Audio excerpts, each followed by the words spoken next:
Hello friends, ഇന്നത്തെ വിശേഷം വൈകുന്നേരത്തെ കുളിയൊക്കെ കഴിഞ്ഞുള്ള എൻ്റെ ഒരു ഒരുക്കം എന്ന് വെച്ചാൽ എൻ്റെ ഒരു മേക്കപ്പ്. അതാണ് നിങ്ങൾ കാണാൻ പോകുന്നത്. വലിയ മേക്കപ്പ് ഒന്നുമല്ല, കുറച്ച് പൗഡറൊക്കെ വാരിപ്പൊത്തുന്നു. അത് തന്നെ ആദ്യം ഞാനൊരു മോയ്സ്ചറൈസിങ് ക്രീം വെച്ചിട്ട് വാരിപ്പൊത്തി. അത് വേറൊന്നും കൊണ്ടല്ല, ഇപ്പം നല്ല ഡ്രൈ ആവുന്നുണ്ട് സ്കിൻ. മോയ്സ്ചറൈസിങ് ക്രീം ഇട്ടതിന് ശേഷം കുറച്ച് പൗഡറൂടെ ഇട്ട്. പൗഡറാണ് നമ്മുടെ സാധാരണക്കാരുടെ സൗന്ദര്യത്തിൻ്റെ ഏറ്റവും വലിയ ആയുധം. അത് ഇട്ടതിന് ശേഷം കുറച്ച് കൺമഷി എഴുതി.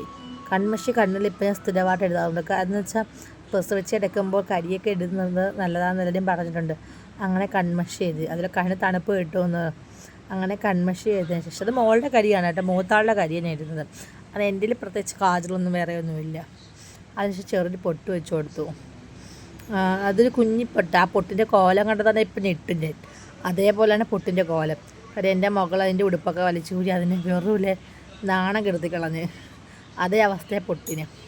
പിന്നെ സിന്ദൂരം ഇട്ടു.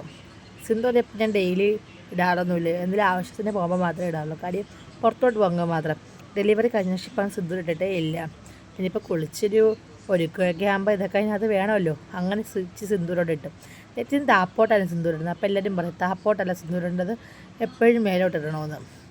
അങ്ങനെ സിന്ദൂരമൊക്കെ ഇട്ട് പിന്നെ മുടിയൊക്കെ തലയൊന്ന് തോർത്തിയ ശേഷം മുടിയൊന്ന് വാരി കെട്ടി വെച്ച്, മുടി അശി ഇട്ടോട്ട് കിടക്കുന്നില്ലെന്ന് വിചാരിച്ച് മുടിയും കെട്ടി. അപ്പോഴത്തേക്കതാ എൻ്റെ മൂത്ത കുട്ടിയും കുളിച്ച് കഴിഞ്ഞ് വന്ന്. പിന്നെ അവളെ ഒന്നും ഗെറ്റ് ചെയ്യാതെ വിചാരിച്ച് അവൾക്കും കുറേ പൗഡറൊക്കെ വാരി ഇട്ട് കൊടുത്ത്. പിന്നെ പൊട്ടിടുന്ന ചടങ്ങാണ്. ആ പൊട്ടിച്ച കളർ പൊട്ട് അത് ഞങ്ങൾ നമുക്ക് എപ്പോഴും ഇട്ട് കൊടുക്കാറില്ല. സ്കൂളിൽ പോകുന്ന ദിവസങ്ങളൊന്നും ഇടാറില്ല. ശനി ഞായറൊക്കെ മാത്രമേ ഇടാറുള്ളൂ. കാര്യം എന്ന് വെച്ചാൽ ആ പൊട്ട് ഇട്ടാൽ മായ്ക്കാൻ ഭയങ്കര പാടാണ്. അങ്ങനെ മായില്ലത്. അങ്ങനെ കുറേ കളറൊക്കെ സെലക്ട് ചെയ്ത് അവളുടെ ഇഷ്ടത്തിനൊക്കെ കളർ സെലക്ട് ചെയ്തൊക്കെ ഇട്ട് കൊടുത്തത്. ഇടുന്നേക്കാട്ടി പടം തുറന്നെടുക്കുന്നതായിരുന്നു. അങ്ങനെ പൊട്ടൊക്കെ ഇട്ട് മുടിയൊക്കെ ഒന്ന് പിന്നെ കെട്ടിയിട്ട് കൊടുത്തു. ഇതൊക്കെയായിരുന്നു ഞങ്ങളുടെ വൈകുന്നേരത്തെ ഒരുക്കം.